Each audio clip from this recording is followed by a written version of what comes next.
চুলা জ্বলতেছে না। সকালে বাহির হয়েছেন আলী রাদিয়াল্লাহু তাআলা আনহু, বিকালে ফিরতেছেন। ফাতেমা অপেক্ষা ছিল আজকে কিছু জুটবে। যখন দেখতেছেন বিকালে আলী ফিরতেছে রাদিয়াল্লাহু তাআলা আনহু, চেহারাটা মলিন, হাত দুটা খালি।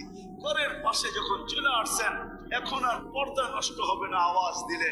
আওয়াজ দিছে আলী, চোখে চোখ পড়ছে, বলছে চেহারা মলিন কেন? ফাতেমা আজকেও কিছু জুটছে না।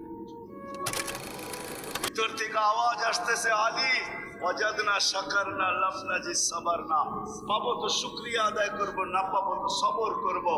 আলী তুমি কি ভুলে গেলে?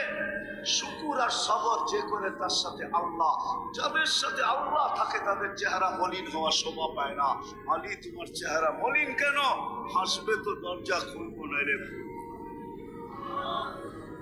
হাসি দিছেন, দরজা খুলা দিছেন, বাকিটা আলী রাদিয়াল্লাহু তাআলা আনহু